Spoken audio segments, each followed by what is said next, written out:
शिव का चमत्कार, सच्ची घटना। जानिए कैसे भगवान ने खुद आकर की अपने भक्त की रक्षा। दोस्तों, एक गांव में एक आदमी रहता था। वह बहुत अच्छा था, हमेशा दूसरों की मदद करता था और उसका दिल बहुत अच्छा था।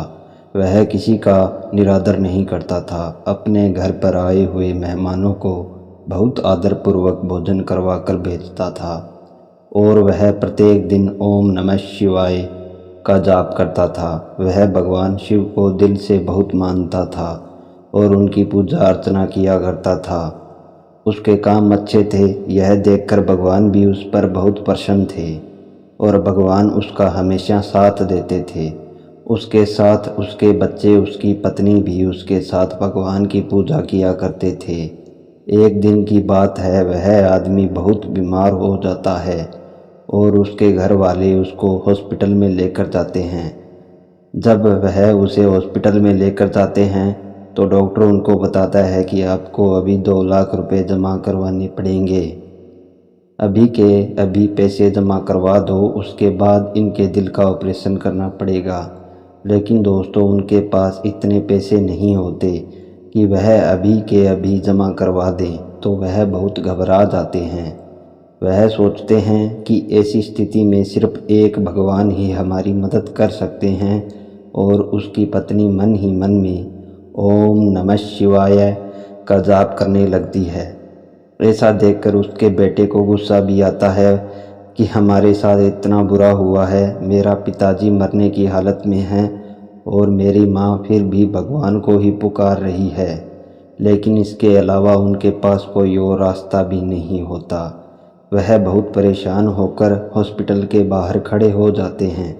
तो कुछ देर बाद एक डॉक्टर उनको बुलाने के लिए आता है कि आपको अंदर बुला रहे हैं। जब उसका बेटा अंदर जाता है तो वह बड़े डॉक्टर से मिलता है और वह डॉक्टर बताता है कि तुम्हारे पिताजी का ऑपरेशन हो गया है और वह अब बिल्कुल ठीक है। उनका ऑपरेशन बिल्कुल ठीक ठाक हुआ है, तुम्हें अब घबराने की ज़रूरत नहीं है।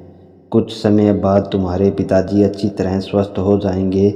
तो वह मन ही मन सोचता है कि जब मैं और मम्मी बाहर थे तो पैसे किसने दिए होंगे और कौन पैसे लेकर आया होगा। वह डॉक्टर से पूछते हैं कि लेकिन हमने तो पैसे जमा नहीं करवाए थे, तो आपने ऑपरेशन कैसे किया। तो डॉक्टर ने बताया कि मेरे पास एक आदमी आया था और उसने बताया कि वह तुम्हारे पिताजी का दोस्त है और तुम्हारे पिताजी और वो हमेशा साथ रहते हैं, तो वह पैसे देकर गया है और वह बोल रहा था कि अगर कोई पूछे तो उसका नाम महेश बता देना और जब वह ठीक हो जाएगा तो मैं अपने दोस्त से पैसे खुद ही ले लूँगा।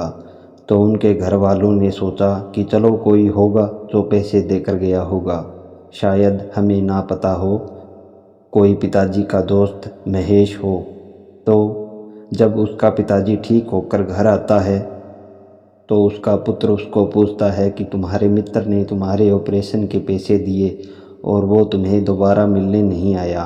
तो उसने पूछा कि कौन से दोस्त ने पैसे दिए। उन्होंने कहा कि उन्होंने अपना नाम महेश बताया है और उन्होंने डॉक्टर को पैसे दिए थे और डॉक्टर को बोला था कि बाद में मैं मिलने आऊँगा तो पैसे ले लूँगा। तो दोस्तों, वह बताता है कि मेरा तो कोई भी दोस्त महेश नहीं है, महेश नाम का मेरा कोई दोस्त नहीं है, ना मैं महेश नाम के किसी आदमी को जानता हूँ। तो दोस्तों, ऐसा सुनते ही उसकी पत्नी समझ गई कि ज़रूर खुद भगवान ने आकर हमारी मदद की है और उन्होंने ऑपरेशन के पैसे दिए हैं। और जब बहुत जानने की कोशिश करने के बाद भी उन्हें कोई महेश नाम का आदमी नहीं मिलता और ना कोई पैसे वापस लेने आता, तो सभी परिवार वाले भगवान के सामने हाथ जोड़कर उनका शुक्रिया अदा करते हैं और बहुत खुश होते हैं कि कितनी मुश्किल घड़ी में भगवान ने खुद आकर हमारी मदद की है। दोस्तों, इस कहानी से हमें यह शिक्षा मिलती है कि अगर हम सच्चे मन से भगवान को याद करते हैं तो इस घोर कलयुग में भी भगवान हमारी मदद करने ज़रूर आते हैं या किसी और इंसान के द्वारा हमारी मदद करते हैं। लेकिन दोस्तों, मदद ज़रूर करते हैं, बस विश्वास होना चाहिए। बोलो शंकर भगवान की जय।